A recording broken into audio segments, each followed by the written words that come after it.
Hello everyone. మీరు ఏ crime చేయక్కర్లేదు, ఏ క్రైమ్లో భాగంగా కూడా ఉండక్కర్లేదు.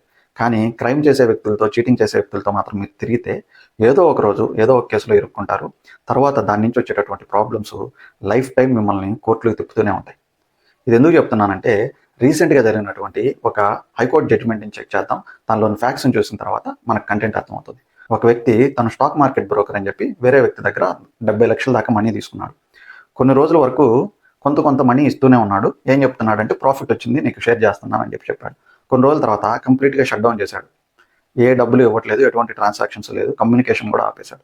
ఈ గ్యాప్లో ఇతను వెళ్తూ వస్తూ ఉన్నాడు కదా, నా డబ్బులు అని చెప్పేసి ఇతనితో పాటు ఎవరు ఉంటున్నారు, గ్యాంగ్ మొత్తం చూసుకున్నాడు. చీటింగ్ చేసింది, డబ్బులు తీసుకునింది అంతా నిజమే. ఇతను పోయి పోలీస్ స్టేషన్లో కంప్లైంట్ ఇచ్చాడు. వాళ్ళు నాకు తిరిగి డబ్బులు ఇవ్వలేదు, ఇలా మార్కెట్ కోసం అని తీసుకున్నారు అతని ఫ్రెండ్స్. డబ్బులు ఇవ్వకపోగా అడిగితే క్రికెట్ బెట్టింగ్లో పెట్టాము, నీ డబ్బులన్నీ పోయాయని చెప్తున్నారని చెప్పి పోలీస్ స్టేషన్లో కంప్లైంట్ ఇచ్చారు. పోలీసు వాళ్ళు ఏం చేశారంటే, క్రిమినల్ ఇంటిమిడేషను, చీటింగ్తో పాటు ఆర్గనైజ్డ్ క్రైము బిఎన్ఎస్ సెక్షన్ 111 కూడా యాడ్ చేశారు. సో ఇదేంటంటే, చాలా సీరియస్ క్రైమ్ చేసే వాళ్ళకి మాత్రమే ఈ సెక్షన్ కింద పోలీసు వాళ్ళు కేసులు కడతారు. ఎవరంటే గ్యాంగులు నడిపే వాళ్ళని లేదా కంటిన్యూస్గా క్రిమినల్ యాక్టివిటీస్లో ఉండే వాళ్ళని మీద మాత్రమే ఈ బిఎన్ఎస్లో సెక్షన్ 111 కింద కేసెస్ నమోదు చేస్తారు. ఇది నమోదు చేయడం వల్ల ఎవరైతే ఉన్నారో, చీట్ చేసిన వ్యక్తిని పక్కన పెడితే అతనితో పాటు ఉన్నటువంటి నార్మల్గా అతనితో పాటు తిరిగే వ్యక్తులందరూ కూడా ఆ కేసులోకి ఇరుక్కున్నారు. తర్వాత వాళ్ళందరూ హైకోర్టును అప్రోచ్ అయ్యారు క్వాష్ పిటిషన్ వేసి. కోర్టు క్లియర్గా పిటిషన్ చెక్ చేశాక రెండు విషయాలను అడిగింది. మొదటిది ఏంటంటే, వీళ్ళ మీద ఇంతకుముందు ఏమన్నా కేసెస్ ఉన్నాయా, ఎవరి మీద ఎలాంటి కేసెస్ లేవు.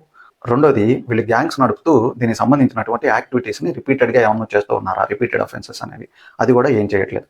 ఇవి రెండు చేయనప్పుడు సెక్షన్ 111 కింద కేసెస్ ఎలా పెడతారని చెప్పి పోలీసు వాళ్ళని క్లియర్గా వార్నింగ్ చేసింది.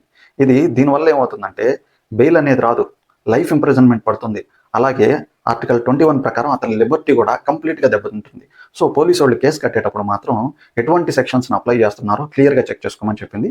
ఆ ఒక్క సెక్షన్ మాత్రం క్వాష్ చేసి మిగతా సెక్షన్స్, అంటే చీటింగ్ సంబంధించి, క్రిమినల్ ఇంటిమిడేషన్స్కి సంబంధించినటువంటి సెక్షన్స్ మీద మాత్రం లోయర్ కోర్టులో ట్రయల్ జరగాలని చెప్పింది. సో మీరు కూడా అనుకోని సందర్భాల్లో ఏదో ఒక వ్యక్తులతో తిరుగుతూ ఏదో ఒక కేసులో ఇరుక్కుంటారు. కానీ మీ మీద ఎఫ్ఐఆర్ అయినప్పుడు మాత్రం ఉన్నటువంటి ఎఫ్ఐఆర్ కాపీని మీరు తీసుకొని మీ అడ్వకేట్ని కలిసి మీరు అసలు ఏం చేశారో, ఏం సెక్షన్స్ పెట్టున్నారో, మీకు అసలు సంబంధం ఉందో లేదో అనేది క్లియర్గా చెక్ చేసుకొని ఆ కేసుల్ని జీవితకాలం పొడిగించుకోకుండా హైకోర్టుని అప్రోచ్ అయ్యి క్వాష్ పిటిషన్ వేసుకొని దానిలో నుంచి బయటకు రండి. Thank you so much for watching.